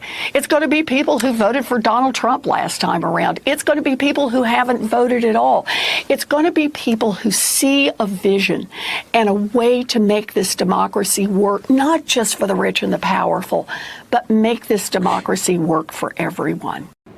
So she's very, very clear there. Not only does she expand on her point that she made in the interview with Cenk Uygur, but she repeats her, I don't believe in unilateral disarmament. She repeated that, and then she expanded upon it. And then listen to her point at the end there. She said, like, oh, well, listen, you know what, this money, it's not going to just go to TV ads. It's not going to just go to, like, funding, attack ads on my candidate and all that stuff. It's going to be funding the people on the ground. So the money so essentially paying volunteers to go and door knock and talk to, voters and stuff and register them to vote and all that shit. So all the stuff that the volunteers do. Like, oh yeah, it's totally going to go to good causes. That's essentially what she's saying. She's saying the causes that the Republicans do it for, they do it for TV ads so they can smear us, this and that. Listen, that's not a good response. That's what you're basically saying is that Republican bad, Democrat good. Republican bad, Democrat good. So anything the Republican does with that money must be terrible. But then when the Democrat does it, oh, totally trust us. Trust us that we're going to use it in a perfectly normal, normal, good way, and we're going to be very, very, not honest, but we're going to be kind-hearted in the efforts that we, in the ways that we use that money. Why should I believe you? That's ridiculous. So, I mean, what kind of track record does that, does that Democrat, whoever, put any Democrat out, that's been who it is. I don't care if it's Bernie Sanders. Even if it was Bernie Sanders, what politician has the track record that, that we should support them with a bunch of corporate money? Now, I'm not talking about small donor money. I'm talking about corporate money. Who has the track record to go out there and use that corporate money for good things? Don't act like giving money to Democrats is some sort of charitable cause. That's what she's portraying it as. Like as if, oh, everything, don't worry. Let me put your mind at ease and let you know that whatever Democrats use that money for, that corporate, millions of dollars of corporate money for, it's totally going to be good. And the way the the way the Republicans use it is always bad. But the Democrats are totally, wonderful, kind-hearted actors, and you should totally trust us. Like no, I don't trust you. I'm sorry. I mean, based on the fact that Elizabeth Warren has had multiple questionable votes when it comes to, helping fund Donald Trump's military budget, so expand his military budget, and she's, hasn't stood up for the rights of Palestinians in their fight against Israel, hasn't voted. I saw a couple votes where she came out against some, terrible, in the terrible endless wars and stuff. But does she talk about ending any of the wars that we're involved in right now? Now, to be fair, she did vote against some military budgets of Trump, but that's not good enough. You have to vote against all of them. So she voted for one in 2017, but then she voted against one in 2018. So does she deserve credit for that? I don't know. I don't think so. That's not, you shouldn't give anybody credit for, half the time doing something right when it involves killing innocent blonde people, for no reason, essentially. So, but then, not standing up for the Dakota Access Pipelines, and fighting against the Dakota Access Pipeline, even though she claims I'm Native American, part Native American or whatever. But did you ever stand up for the Native Americans that were suffering when a pipeline was going over their indigenous land? No, you didn't do that. So how are you this wonderful, Native American citizen or part Native American citizen? So that's bullshit. So Elizabeth Warren has a lot of questionable things with her. She claims to have taken on the big banks and then, fought them. And at best, as we know, she just wagged their finger at them because what has changed with the big banks? The big banks still exist. The big banks are still screwing us over. Whatever, happened with Dodd-Frank, which I believe was implemented before. Yeah, it was implemented before she got into office. Before she got into the Senate. I don't know if she's made any improvements off of Dodd-Frank, added any amendments to it, tried to improve any kind of regulations that we have had on Wall Street and in the financial institutions. If she has, it has been very, very minimal. I guarantee you, because otherwise she wouldn't be loved by the heads of those financial institutions, as I mentioned many times, being BFF with fucking Jamie Dimon, who's the CEO of JP Morgan Chase. So Elizabeth Warren is a very, very shady character. This article proves it. Past segments where I've talked about her have proved it. I brushed just kind of quickly over to the fact that she's now meeting with Hillary Clinton and having, apparently not a regular, weekly phone calls with Hillary Clinton and probably getting advice from her on how to run her campaign. You just can't trust her. It's not a situation where you can be like, yeah, I'm totally going to trust this lady to make the right decisions for, Americans. And then, yeah, she should totally be, president because whatever, yeah, because she's a woman and because she's progressive enough, just like Hillary Clinton is. And even though her foreign policy record is terrible, her support among black voters is terrible. It's paltry at best. Whereas you have somebody like Bernie Sanders, who is great on foreign policy, has has stood up against the unconstitutional war in Yemen because he declared it unconstitutional, and he basically made it where he used the War Powers Act and kind of he basically made it where it's not like a constitutional war, and it's not a legitimate war essentially, even though Donald Trump has continued it, and he obviously he obviously vetoed that legislation, but still, I mean, on a kind of a procedural standpoint, Bernie Sanders put his name on that, and so did I think Mike Lee as well, who was a Republican. He's a conservative Republican, and he kind of stood up for that. I think Chris Murphy was another. He was a Democrat, more of a corporate Democrat, but Chris Murphy was somebody that stood up for that as well. So yeah, we've had some decent characters doing it. Now, did Elizabeth Warren do that? Stand up for that resolution? I don't know. I'd have to check that. If she did, that would be nice. If she didn't, I would be very surprised, because that's something you have to put your name on something like that. If you're truly a progressive as you claim you are, you should do that. You don't even have to be like even like the least. Like, if you got a Republican like Mike Lee, who's a big-time conservative right-winger, you got that guy, people like Rand Paul, stuff like that, those kind of people standing up, against these imperialist wars.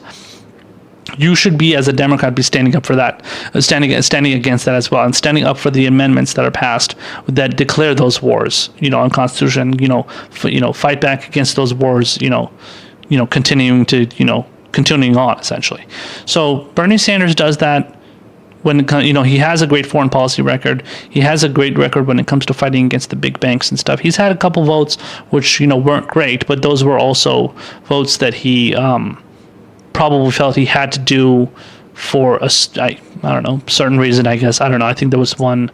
I forgot exactly what was it again? I'll have to look it up, but I don't know. Maybe it'll come up again. But it was a vote that he made when I think it was in 2000, I believe, and it was before Bill Clinton left office, and even though he got impeached, but before he left office, under his own volition, Bernie Sanders voted for this piece of legislation that idiots are claiming that, oh yeah, well, this totally shows the hypocrisy of Bernie Sanders, and it led to the collapse of the economy. That's not necessarily true. I mean, there's no evidence to show that led to any kind of, led to the recession in 2000, the Great Recession in 2008, and then the subprime mortgage crisis and all that stuff. But yeah, but so, Bernie Sanders is not perfect. Nobody is saying Bernie Sanders is perfect. Nobody's saying every single vote he's ever made has been right and correct and 100% wonderful. He's not great on, like, when it comes to drone strikes and stuff. He still supports drone strikes, which is very unfortunate.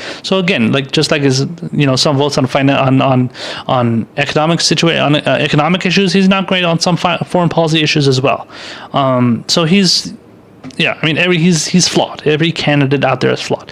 But if you want to compare him to Elizabeth Warren, Bernie Sanders is a hell of a lot better than honestly, pretty much any policy that Elizabeth Warren has taken a position on.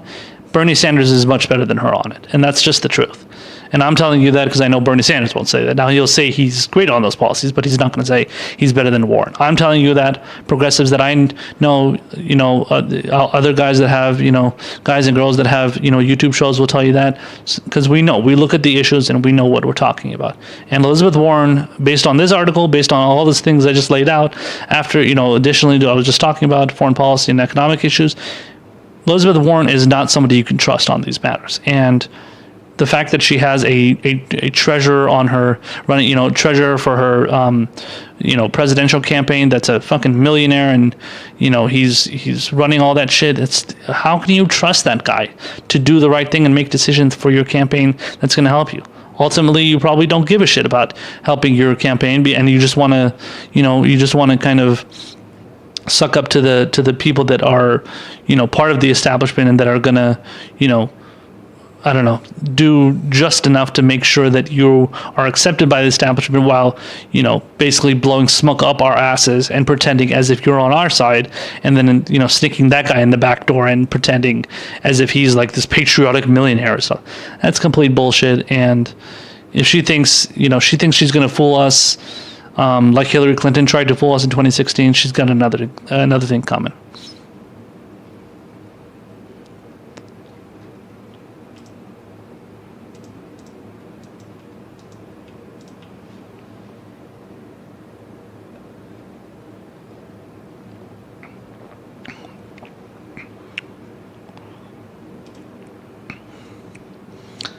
So I just recently came across this article it's from the Houston Chronicle, and I haven't read too many articles from their publication, but they put out this editorial from, I believe it's their editorial page or something, and they put out this piece where they essentially tried to explain to the reader that Obamacare is just fine, and whatever like attempts that are being made to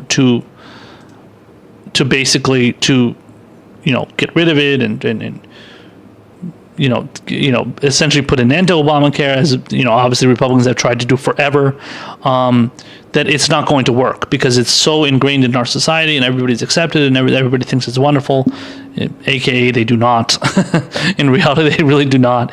But whatever. I mean, it's good enough for now, I guess. But anyway, so let me read you guys the headline here. So it's from HoustonChronicle.com. It says several signs show Obamacare can recover from Republican attempts to kill it. So the body of the article starts off by saying, despite Republican attempts to bleed it to death, there are now signs that the Affordable Care Act can survive. Can survive. The question now is whether Democrats will abandon it for some form of Medicare for all. Among the positive signs, premiums for most ACA, Affordable Care Act, plans offered in the Houston area will go down about 1 to 2% in 2020. In contrast, premium rates for Obamacare plans across the country are expected to go up 3%. But even that is good news given premiums nationally increased about 30% last year. Okay, so let's stop it right there for a second. Listen to that explanation about how apparently the Affordable Care Act, aka Obamacare, is so awesome. Look at that, 1 to 2%. The premiums for most Affordable Care Act plans, just in Houston alone, because it's from the Houston Chronicle, the publication, 1 to 2% in 2020 will be going down. 1 to 2%. That is so goddamn minuscule. Is that really the argument that you're going to use to talk about how wonderful Obamacare is? Do you know how much premiums people have when they have Medicare for all? Zero. They have zero. They don't have to worry about their premiums going down 1 to 2%. No, because they don't have any freaking premiums. They don't have to worry about that shit. But you're talking about Obamacare going, lessening the premiums by tiny single digit percentages as if it's a wonderful thing. And then at the end of this specific paragraph, you say, but even that is good news given that premiums nationally increased about 30% last year. So how is that good news? You're not making a good case for Obamacare. I mean, they claim it's like, oh, okay, you're because of the I think he says later here, it says those prices. So let me read the next paragraph here, and then I'll get into my opinion on that. But it says those price hikes were in part due to elimination of Obamacare individual mandate penalty, which the Republican-controlled Congress repealed in 2017. With the penalty gone, many healthy Americans decided to forego insurance. That led insurance companies saddled with sicker risk pools to raise their rates. Okay, so again, that's another bullshit argument, because you're saying, well, it says those price hikes were due in part to the elimination of Obamacare, the Obamacare individual mandate penalty. Okay, but you're making okay, first of all, I want to say the Republicans don't agree with the individual mandate even after they agreed with it, because it was their plan in the 1990s, because the Heritage Foundation came up with it, and people like Newt Gingrich and Chuck Grassley and all these fucking right-wing assholes, they love the individual mandate because they wanted to fight back against Hillary Clinton when she was First Lady and she was pushing for universal health care. So they supported it then, they hate it now. But this article is saying that those hikes were in part due to the elimination of the individual mandate. But that's the problem. The individual mandate was a terrible policy. It shouldn't have even existed in the first place. Forcing people to purchase insurance, or as you penalize, you penalize them. Like, I'm not saying that's a bad idea, so let me explain. The reason why they wanted to. The reason why the Obamacare, or just largely this idea of penalizing people who don't purchase don't purchase healthcare or health insurance, and then if you're forced to essentially purchase that insurance, or else you get penalized. Essentially, it's a tax, so that whenever there are situations that that somebody goes into like an emergency room and wants to get care, that taxpayer money, because this goes to tax, it's a penalty from the government, and it essentially goes, it's given to the government, so then they charges it as a tax, and then that taxpayer money that they collect is used for the people that go and go into an emergency room and then get care that obviously is getting covered by taxpayers. So let's just say an illegal immigrant, for example, person that does not have insurance, goes into an emergency room, they're injured, they're hurt, they're sick, whatever they are. They go there, they need emergency care, they need to get that care, and then it's going to be covered by those tax dollars. So the general concept of the penalty, to one extent or another, makes sense. I don't fully agree with it, but I can understand the reasoning as to why somebody would say, like, hey, this is why we're doing it. So that's fine, whatever. The explanation, I don't, it kind of, you can understand the reasoning behind it, even though I don't agree with that policy, because it's a right-wing policy. But I get it. I get why they're doing it. So, but the fact that you're putting that idea out there and defending this right-wing Republican, former Republican, now all of a sudden they hate policy, the Republicans hate the policy, but right-wing, policy out there, this Obamacare policy, which is right-wing, the fact that you're defending this by saying, like, oh, well, they got rid of the individual mandate, and that's the reason why the hikes, partly why the hikes went up, you're making a right-wing argument for the Republicans. And not only that, but you are basically legitimizing the fact that Obamacare is such a weak policy, because it is, and it is such a non-progressive, non-government takeover policy like Medicare for All is, which is fucking popular and people want it because every other industrialized country has it. You're legitimizing the Obamacare policy and pretending as if it's so wonderful, even though Republicans and Donald Trump are able to water it down so much that it makes it that it's almost makes it like it's a horrible policy. They basically, what the Republicans and Trump have done is they've been able to make Obamacare so bad, because it was already so bad to begin with, but they pretend as if it's socialized medicine, that they make it like literally like toothless and like it doesn't do anything for anybody, and then they say, oh, look how bad Obamacare is. Look how bad Obamacare is screwing you over. That they just take out all these different. They pick out all these different provisions involved in the Obamacare, the Obamacare policy that they're not.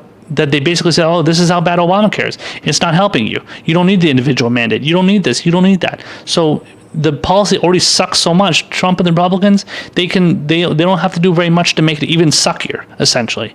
But yet the editorial board for the Houston Chronicle thinks somehow this is a good argument, and your premiums are going to go down 1% to 2%. Ooh, fucking hooray!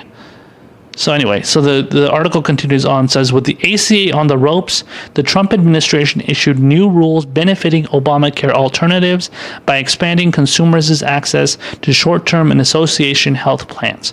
These cut-rate plans aren't as extensive as the ACA's, which means their policyholders may not have the coverage they need if they get seriously ill or injured. So what they're basically saying is we improved it. So issue new rules benefiting Obamacare alternatives. Now, in a lot of cases, like I said, they've stripped down Obamacare to its bare minimum and making it, totally like incapacitated and unable to really help people the way it was truly supposed to. And, but the Trump administration, they issue new rules, and then it benefits, benefiting Obamacare alternatives. So the alternatives to Obamacare. So basically what they say, oh, look, we're giving you choices. We're giving you alternatives to Obamacare. Since Obamacare sucks so fucking much, we're going to give you alternatives by expanding to consumers to short-term and association health plans. And, they're not as extensive as the ACA, but at least you have choices. At least you have alternatives. So, it's the Republicans' way of kind of like pretending as if they care more about healthcare and the people's ability to get healthcare by saying like, oh look, we're giving you choices, and Obamacare didn't give you choices because it made you purchase insurance, even though that's what Republicans want you to do anyway because they love private insurance. So for them to act like as if the Republicans to act like as if they're giving you more choices because they're getting alternatives, bullshit. It's honestly just gaslighting and grandstanding and pretending as if you give a shit about people's healthcare plans when in reality you want them to pay higher premiums and higher co-pays and stuff like that. So you don't give a fuck. You just pretend like you do. And Republicans are very good at pretending like they, care about regular people. The next part here says, despite such blatant attempts to blow up Obamacare, it is becoming more ingrained. In fact, several insurance companies, including Cigna, Oscar, Bright Health, and Centene, are expanding the number of states where they will offer ACA plans. That's a clear sign that companies once feared losing money with Obamacare have found ways to make a profit. Okay, that's the problem. Oh my God. So that's the fucking problem. They're not supposed to be making a profit. The insurance companies are not supposed to be profiting off the people that are dying from fucking terminal illnesses. So I don't understand why these people are such idiots. How do they write these articles? Listen, these articles are written and it goes through our fucking boardroom of people that say, yeah, this is a perfectly good article. Yeah, put it out there and for people to read. This is a ridiculous piece. It's an editorial board piece too. It came from, I believe it came from the editorial opinion board or whatever, the people that get together and they write an article together and then it's approved by the editors and all that stuff. You people are morons. I mean, this isn't even like a mainstream publication, New York Times, Washington Post, stuff. It's nothing like that. This is the Houston Chronicle of all places. And they're talking about, oh my God, it's so wonderful. Look how great Obamacare is. It's so ingrained. And in fact, insurance companies are expanding the number of states where they will offer. Why didn't they ever expand the number of states that they had before? Why are they just doing it now? Because they weren't making a profit. And the article even admits that's a clear sign that the companies that once feared losing money with Obamacare have found ways to make a profit. So all they care about is making a profit. They see that they can make an extra fucking buck, and they're like, "Oh, great! So we can make a buck. We can make an extra, an extra few bucks off that. Okay, we're in. Awesome. We love it." So that's what they're banking off. It's crazy, man. I don't know how they make this argument and pretend as if it's like, oh yeah, this shows that the Obamacare is so wonderful. The next part says, that doesn't mean the ACA is no longer in jeopardy. The number of individuals who selected an insurance plan on the ACA marketplace has dropped, a peak of 12,681,874 in 2016, the last year of the Obama presidency, to 11,444,141 this year, 2019. So yeah, that's the point. People are losing their insurance plans. They're not able to afford private insurance. It's not public insurance. It's private insurance. So they're not able to afford it, and then they're getting dropped from their plans for their, because the fucking stupid, rapacious, for-profit, pathetic insurance companies don't want to, cover these people for their, terrible, terminal illnesses that they're going through, cancer treatment, whatever kind of, I don't know, surgery they need, the emergency surgery they need, or they want to get some sort of physical therapy perhaps. They're getting kicked off their plans, and they're like, oh yeah, it's the marketplace has dropped. The ACA marketplace has dropped. Yeah, acting as if it's so fucking casual. Oh, but don't worry, the companies, the insurance companies are found ways to make a profit, so they totally love Obamacare now. And then the last few parts here says, blame for the drop can't all be placed at President Trump's feet, though he vowed to kill Obamacare during his campaign. The ACA is in serious need of repair. Flaws that became apparent soon after the first enrollment of participants began in 2013 still haven't been fixed. Yeah, it's going wonderful. What happened to Obamacare being able to survive? It says, among them, providing an incentive for middle-class families that don't qualify for the ACA's tax credit subsidies. Encouraging signs suggest an improved ACA is the better choice for America right now if it becomes a bridge later to something even better. Okay, we already have something better. That's what Medicare for All is. We don't need the ACA. The ACA when the ACA was implemented into the system, into the American system, it was a small, tiny, minuscule step forward. It barely made a fucking dent, if anything, even a small dent into the insurance companies and their ability to make profits. Obviously, the people that working at the Houston Chronicle love the idea of Cigna and Oscar and Bright Health and Centene, making more profit. They love the idea of them making profit. So obviously, the ACA is wonderful to the Houston Chronicle and, all the other, let alone all the other mainstream publications out there. I honestly am surprised to see the Houston Chronicle, unlike the New York Times and Washington Post, making these arguments. The fact that a localized newspaper in a relatively small market is making that argument is pretty pathetic, honestly. But when it comes to the idea that Obamacare is a better choice for America right now? No, yeah, right now, yeah, it's a better choice compared to what? Nothing? Yes, of course it is, but that's still nothing. Something is not necessarily always better than nothing. It's barely a change, because what that something is a lot of times is nothing or barely anything. So, and then if you portray that as better than nothing, then people are like, yeah, it must be awesome because it can't get better than this. So people just accept something that's something when it's really, honestly, should be a hell of a lot more than it is. So it's just a typical capitulation to the insurance companies so they can make more profits, and that's all they care about. But ultimately, this isn't encouraging signs of the ACA improving, especially when you're talking about slight drops in the premiums. The 1% to 2% in premiums drop, 3% in premiums dropping. That's nothing. That is nothing. People are still suffering even with all those drops in the premiums, in the tiny ass percentage that drops. And the Houston Chronicle is writing this as if it's like a wonderful fucking thing. These people are so out of touch, and it's unbelievable that they write these articles and they think this makes a case for the ACA being wonderful and private health insurance companies being wonderful, capitalism being this wonderful thing that can actually deal with the health insurance market. Get the fuck out of here. You people are not serious. You don't know anything about people suffering through the current healthcare crisis. You're totally out of touch. You wrote this article to try and pretend as if Obamacare is still wonderful and is still hanging on by a thread, and that's a great thing, when in reality it's really not.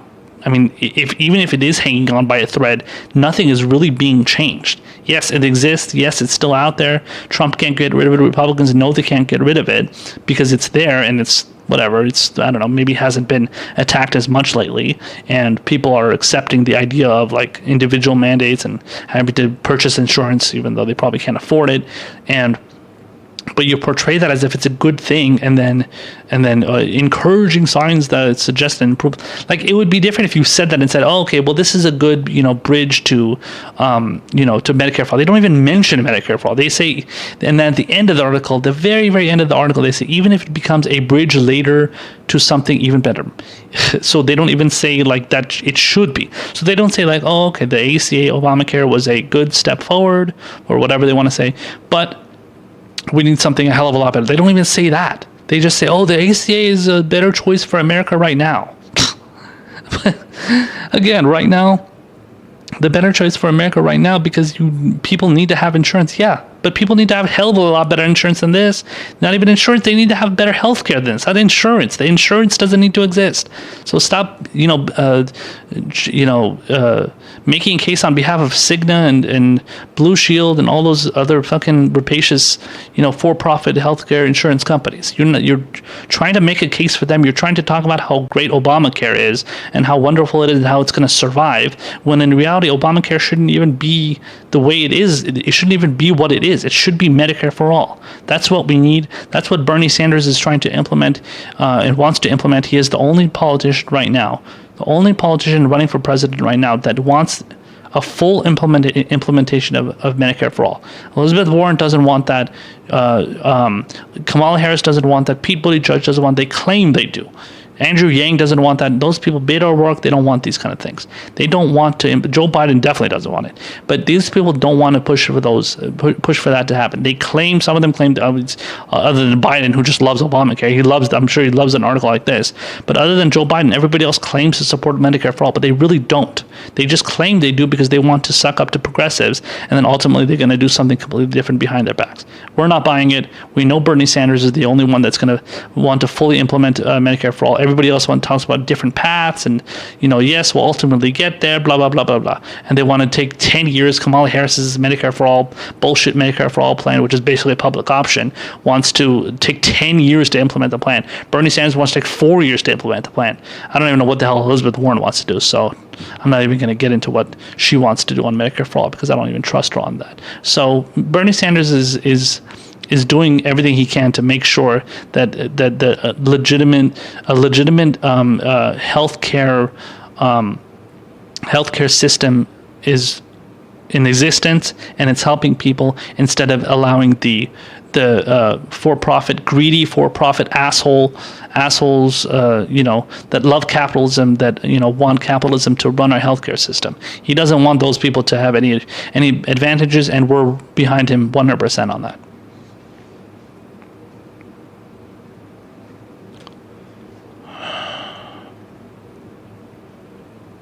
All right, guys, that's going to be the end of the Progressive Square today. Thank you so much for watching. Before we get going, once again, don't forget to check out my Patreon page at patreon.com/ProgBlacksmith. If you can become a patron and give me a generous contribution, it would be greatly appreciated. Also, remember, if you want more information about this podcast, check out #TheProgSquare on Twitter. That will direct you to all of my live broadcasts on Periscope, as well as every segment I post on YouTube. Please, check those things out. I would really, really appreciate you guys, checking out all my different segments and stuff, checking out my Periscope, and, obviously share it with all your friends and everything. And, hopefully this channel can grow a lot more than it, grow more and more every single day. So to all my Periscope viewers, thank you so much for tuning in. To my Facebook viewers, thank you for checking me out. And we will see you next time. Take care, everybody.